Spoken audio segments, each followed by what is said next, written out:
What's going on, guys? It's Cimo. So today I'm bringing to you a card discussion on Fantastical Dragon Phantazmay. Now, this is the card I've been most looking forward to coming out of Savage Strike because this card isn't exactly a max C, it's like a more balanced version of it, which is like a complete oxymoron, but when we get into the discussion for this card, you'll start to see exactly what I mean and why I think this card is so incredible. But before we get into it, if you haven't already, be sure to subscribe to the channel and hit that notification bell so you guys don't miss a single upload. And if you really love the content that I produce on this channel, consider supporting me on Patreon or becoming a YouTube channel member, because it's thanks to people like Carlos that I'm able to bring you this content on a daily basis. So if you're interested, hit the join button down below or check out the links in the description. But without further ado, let's go ahead and get right into it. So, Fantastical Dragon Phantazmay is a level 7 Dark Dragon effect monster with 2400 attack, 1800 defense, and has an effect that reads as follows. If your opponent special summons a link monster or monsters except during the damage step, you can special summon this card from your hand. Then, draw cards equal to the number of link monsters your opponent controls +1, and if you do, shuffle cards from your hand into the deck equal to the number of link monsters your opponent controls.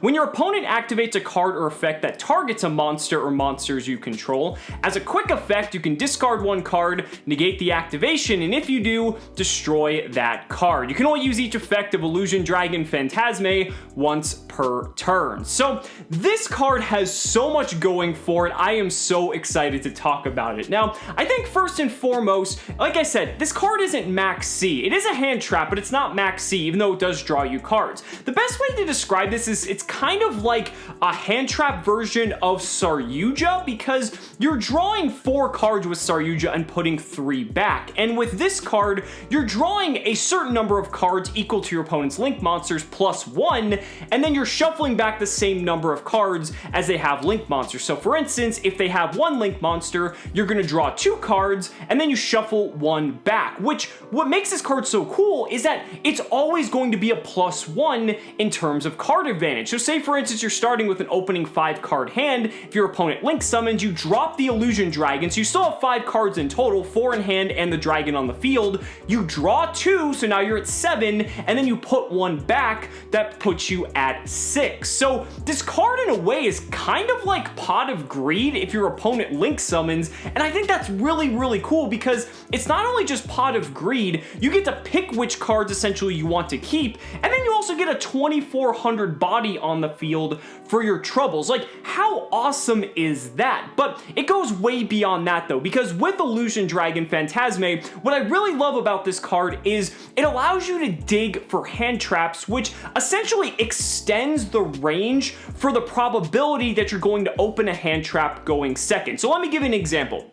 If you're playing 3 copies of any hand trap in your deck, you have a chance of about 34% to see at least 1 copy of that card in your opening 5 card hand. With this card though, since you're drawing 2 cards, it's effectively like you're playing a 7 card hand, so that ups the probability from 34% to 45%. And while 9% may not seem like a really big deal, that can really help dig for your hand traps, because remember, you're typically not going to be playing just like 1 play set of hand traps. You might be playing somewhere in the ballpark of like 6 or 9. So you can take that number and essentially extend the range and the probability for how much more likely you're going to see it just because you're playing the Fantastical Dragon Phantazmay. And that is amazing because let's say you're going up against something like Dark Warrior or something that's going to summon Isolde. If they summon Isolde, you basically summon out the Phantazmay in response to Isolde being summoned. You draw your 2 cards, and oh look, you just happen to draw an Ash Blossom off of the Phantazmay. So now, when your opponent goes to use the Isolde to special summon from the deck, you can Ash Blossom it, and otherwise you wouldn't have been able to do so if it weren't for Phantazmay's draw effect. So the fact that this card can dig you hand traps is so fucking incredible. But not to mention though, take hand traps out of it. If you're going second, like say in games 2 or 3, and you want to dig to your specific side deck cards, like let's say something like, oh, I don't know, evenly matched, again, if you're playing against a Link-centric strategy that summons a ton of Link monsters, you can drop Illusion Dragon Phantazmay, you can draw like 2, 3, 4 cards, however many Link monsters that they have on the field at that point. The sky's the limit, honestly, and then you can go like 4 or 5 cards deep into your deck to hopefully draw into your evenly matched or whatever cards that you side deck for that specific going second matchup,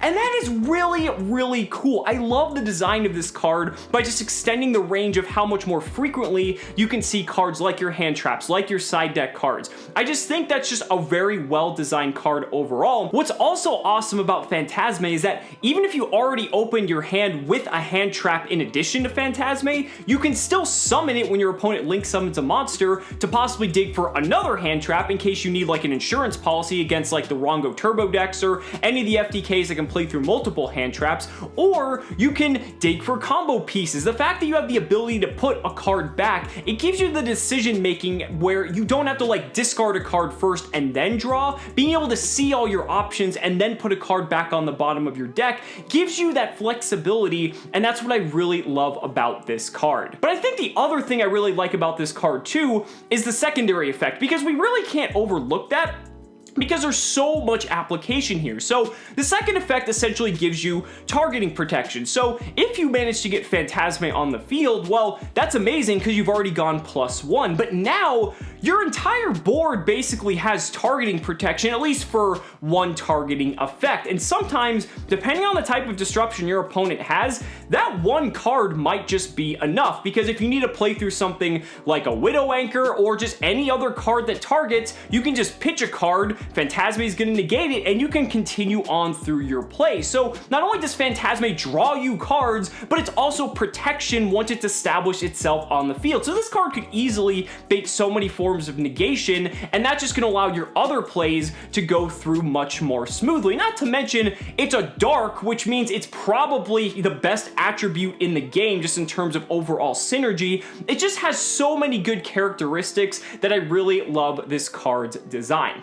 Now, this card does come with its downsides. Of course, every single card does, and that's what I do want to discuss now. I think first and foremost, the biggest drawback to this card is that if your opponent's not playing a Link-centric strategy, this card doesn't really do you any good, because let's say you're going up against something, for instance, like Altergeist. Well, Altergeist, yes, they do play Hextia. They're not really going into Hextia until like turn 3 or 4, depending on like how the game is going. So you're not really gonna play Phantazmay specifically just so you can have it for the Hextia play. Like, that makes absolutely no sense. So again, against a deck like Altergeist, or again, any deck that doesn't really use Link monsters, Phantazmay doesn't really do you much good. However, when you do come up against those strategies that are often going to be going to Link monsters, like Sky Striker, even Thunder Dragon to an extent, because Thunder Dragon is making a ton of different Link monsters with stuff like their Sub-Summer Summoner, and with the Danger Thunder variants making stuff like Curious, Summon Sorceress, you know, even Saryuja, this card could actually put in a lot of work, but it is meta-specific in that respect. Now, the other thing I don't really like about this card is that it's only really good going second. If you're going first and you have this card,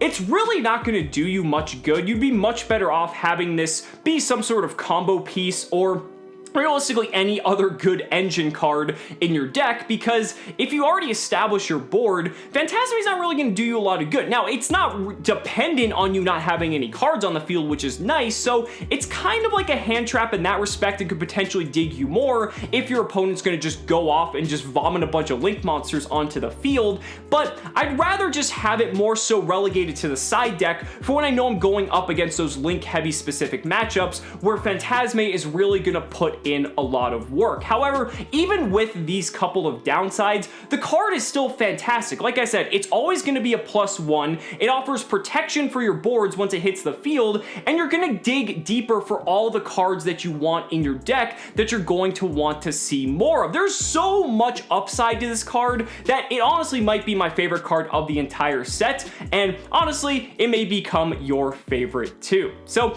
guys, that's going to do it for the video. Let me know down in the comments what you guys think about Fantastical Dragon Phantazmay. I'd really love to hear your thoughts. So guys, thank you so much for watching the video. Be sure to like the video as always, subscribe to the channel for more amazing Yu-Gi-Oh content, and if you found this video informative, consider supporting me on Patreon or becoming a YouTube channel member, because just by showing your support in any way that you can, you're investing in my ability to continue bringing you amazing Yu-Gi-Oh content. So thanks so much again, and we'll see you next time.